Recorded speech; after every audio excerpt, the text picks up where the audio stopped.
When they throw a drink on me, I just grab a champagne bottle. Hey everybody, welcome to my channel. I'm Raphael and I'm here to review Season 8, Episode 17 of the Real Sesame Street Characters Getting Dragged of Potomac. We start the episode off with Karen and Ray at the doctor's, and they're telling Karen that she's gonna be okay, she's gonna be all right, she's gonna be healthy, and she's gonna have more time to spend romantically with Vernon. And I love to see true love played out on TV, and I feel like Karen is a prime example of how you do not let your current husband, your current wife, your current relationship stop you from finding the true love of your life, even if that means you have to go hire a trainer. So I love to see it. What I don't love is this whole fashion show that Ashley and Gizelle are trying to glue together like Gizelle's house. I'm not sure which one is more unstable, but clearly they both have the same foundation, right? Ashley, she's like, I'm ready for everybody to unfortunately see our fashion show for GNA. And I've said it before that GNA stands for garbage and ass, because that's all I'm seeing. Like, what is this? You know, I'm looking at the models, they're walking around with these rags on their chests, and I'm like, I'll give the models a pass. I'll give them an A for effort because they don't know any better. You know, they're trying to break into the modeling industry or the runway shows or whatever. So I don't blame them. But if any of you are watching and if any of you participated in this whole contraption, come over here. I'm gonna give you some advice. So when you do go to these casting directors, do not put any of this on your portfolio, your resume, none of that. Because the second that they read, the first fashion show was for GNA, next. You're not gonna get booked, you're gonna get eliminated off America's Next Top Model, and you're not gonna get a job. So just pretend like this never happened. Then we see Nneka and her husband, Ike, going to the doctors to try to get some of his sperm to try to get Nneka pregnant. The doctor tells Ike, you could go to the bathroom and your wife could join you, but you can't use any type of lubricant or any type of spit or any type of saliva. And I'm like, then what's the fun in that? That's 50% of the fun, right? I mean, if you can't spit on it, then what can you do with it? So they go into the bathroom, and I'm thinking that we're not gonna hear anything, but we hear the whole entire conversation, and I just thought that it was a violation of privacy because they're in the bathroom, the whole camera crew is outside, the employees, the doctors, the nurses, they're all outside just listening, and then we hear Nneka like, hurry up, Ike, hurry up, get this done. Out, you're stepping on my feet, hurry up. If you don't get this done, I'm gonna have to go back to fighting with Wendy. That's my only storyline, hurry up. Okay, are you done? Okay, let's go. Doctor, it didn't work. I mean, obviously it wouldn't work, Nneka. I mean, I wouldn't get turned on if you were talking to me like that either. But then again, some people are into that. Some people being me, but we see Mia and Gordon going to couples counseling, and Mia lets us know that when she first got her divorce lawyer, that Gordon actually emptied out her entire bank account to try to get her to stay with him. And Gordon, that is crazy. That is extreme, and like Mia said, that's a form of abuse. And I didn't feel bad for Gordon before, but now I definitely don't feel bad that she was a gold digger or that she was with you for money. I don't feel bad for Gordon at all. Like, that is crazy. And Mia's trying to tell him, I just want you to be the man that you used to be.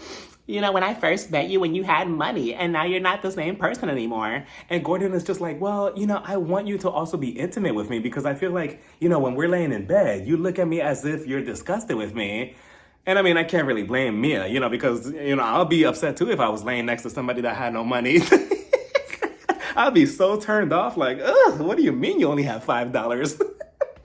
So I get Mia, but, the counselor, she tells them, look, I just want both of you to grab hands. And Mia just looks like she is just so out of this whole relationship. Like, Gordon still has hope. Mia, she's already on her next guy, right?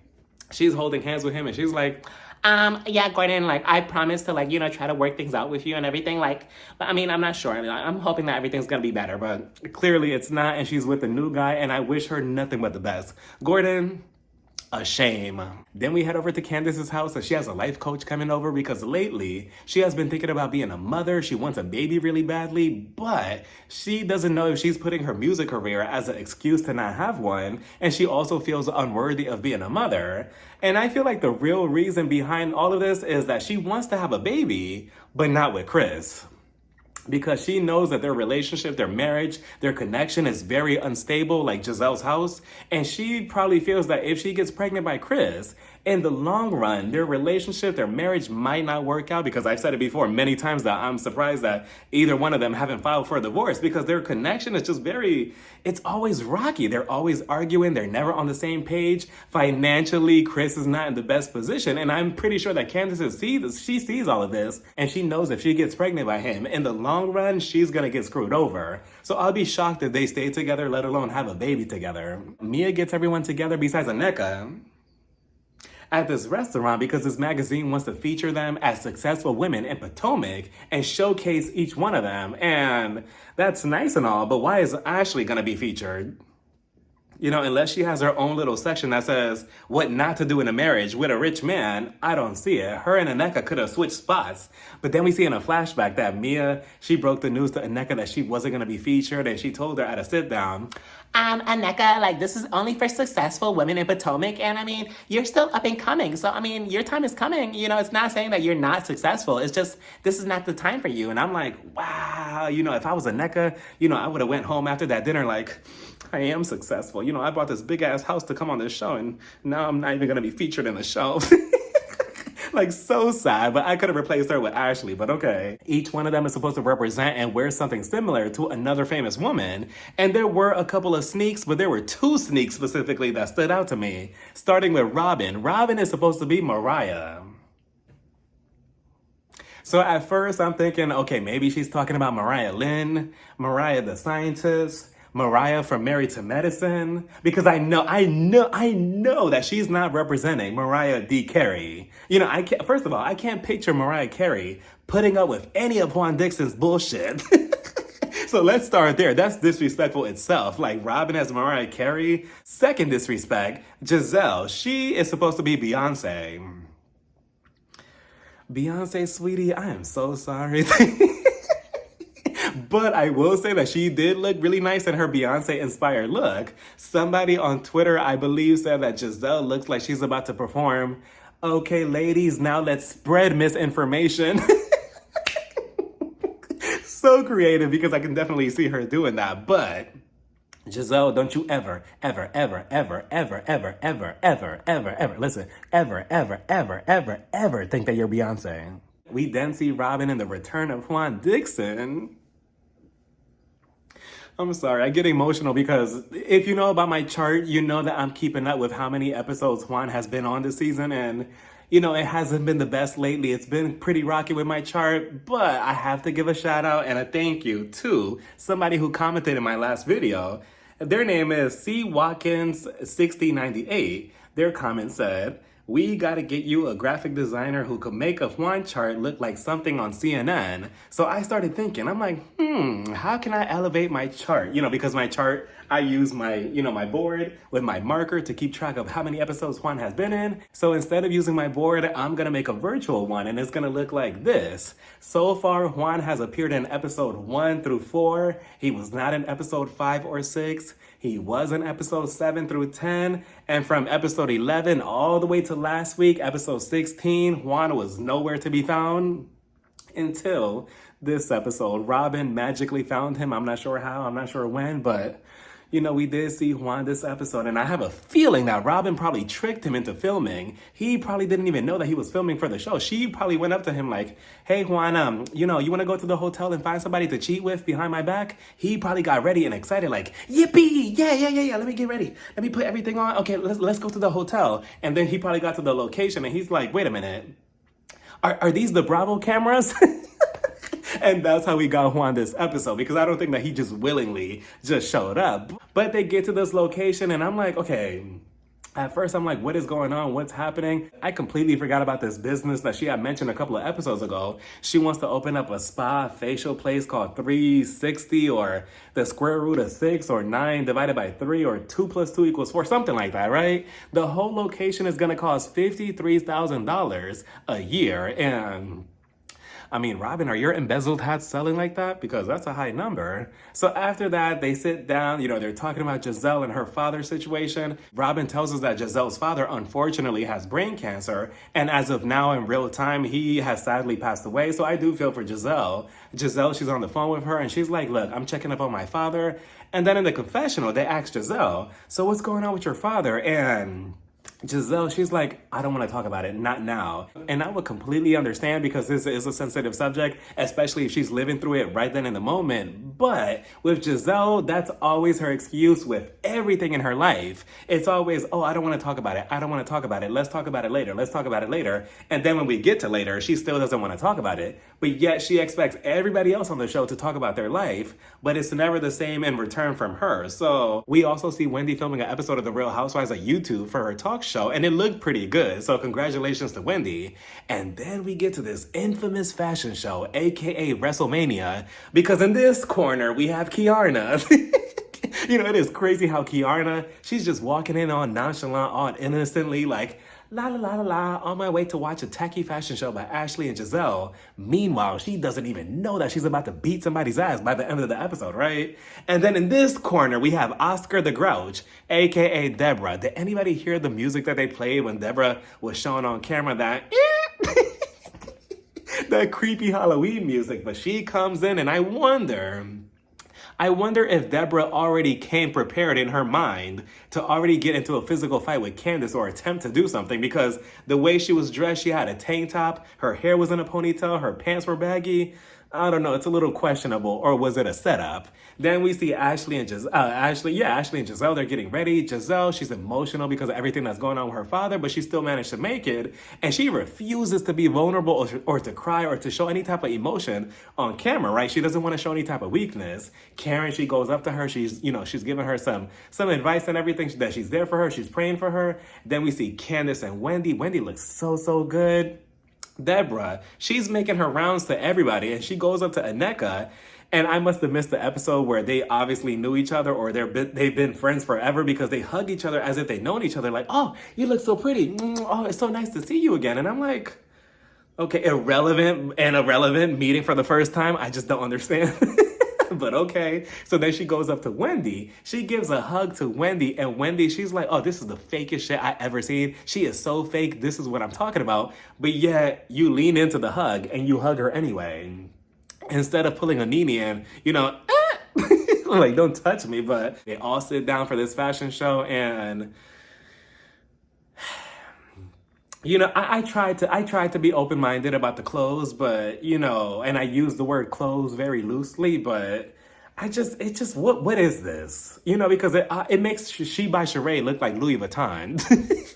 Like, what is this? All the models, again, shout out to all the models. You tried, you did the best you could with what you were given, but they all look like boxers. They're walking around with these big ass hoodies and, these giant robes and stuff. And I just don't understand what the direction was. It was supposed to be athleisure, but it looks like garbage couture to me. So Candace and Wendy, they're talking so much shit as the models are walking back and forth. They're like, oh, what is this? This looks so cheap. What is this? What kind of clothes is this? Wendy's like, this is what I wore to the trip 2 years ago. Yeah, I was criticized. Now you're using it on a fashion show? What is this? Both of them were being complete haters. Like, I couldn't stand the jealousy. With that being said, I agree with everything that they were saying. I mean, when it's right, right? And if it was the other way around, I'm pretty sure that Gizelle will probably be saying worse about their fashion clothes. So it is what it is.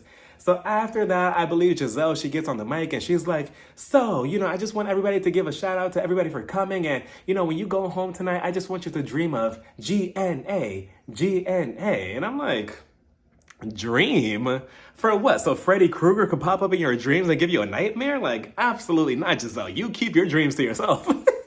But I will support if the shirt comes down to like $2 or maybe $3. I'll buy a cute shirt that says GNA on it, right? So after that, Gizelle, she leaves. She gets out. She has a plane to catch to her father. So she was not there to witness the whole chaos that's about to happen. So another excuse for her to blame all of this on Candace, or find a reason to blame this on Candace later on, right?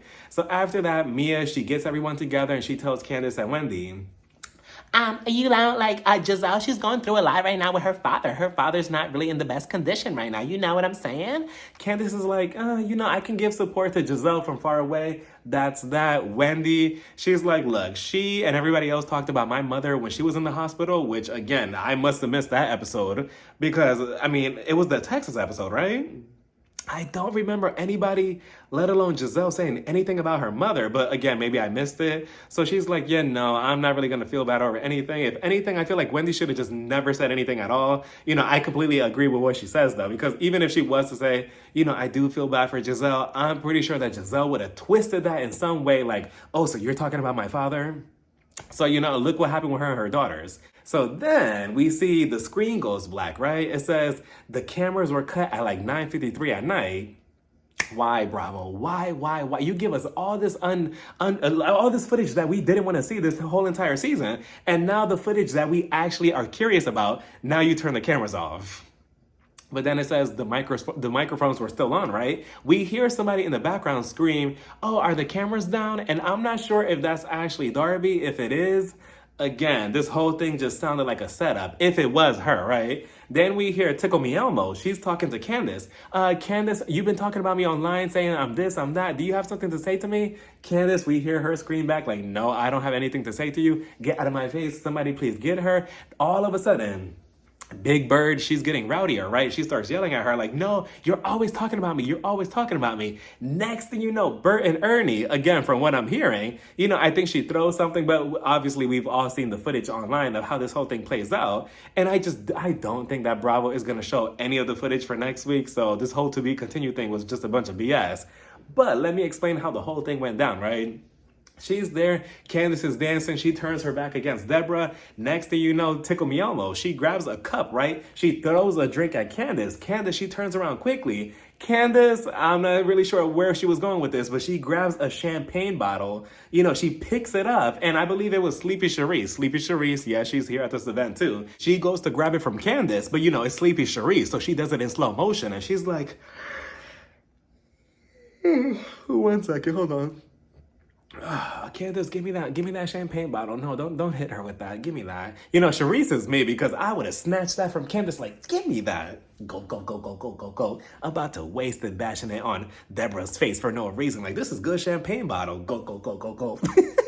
But Candace, she turns around and Kiana, she mushes Deborah in the face, right? So Deborah, she retaliates and she grabs the little cup that she has. She throws it in Kiana's face. It hits her in the forehead and it was all fair game after that because Kiana, she starts swinging on her. She's swinging. But surprisingly, Big Bird, she was quick on her feet and she had some really high heels on too, right? So they're over here just dancing and, they're basically doing the salsa and everything. They're grabbing at each other. Deborah, she's trying to swing on her, but then the security guard, he jumps in the mix and he's grabbing both of them. But Kiana, she's just swinging away. And I'm like, Deborah, like, you're really getting your ass beat and you're not even going to be shown on the show. Like, all of that and for what?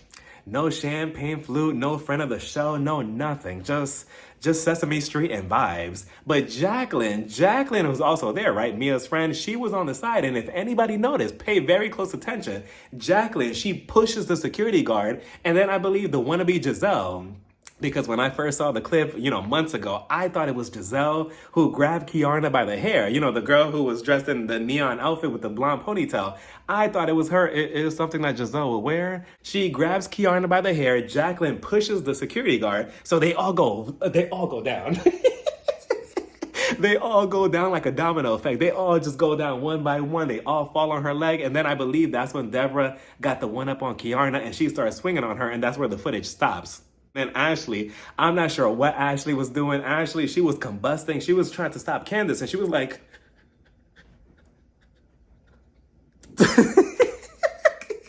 I'm like, Ashley, are you okay? Somebody change her batteries.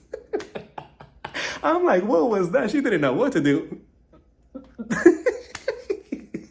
Just a mess, but I'm not sure if they're going to show any of that next week, but I think next week is the finale. I'm not sure, but I'm pretty sure that this whole situation is going to be blamed on, what's her name, on Candace. And I do wonder, again, was this a setup by Ashley and Tickle Me Elmo? Like, I don't know, but let me know what you all thought about this whole entire episode down in the comments. Bye, everybody. Mwah.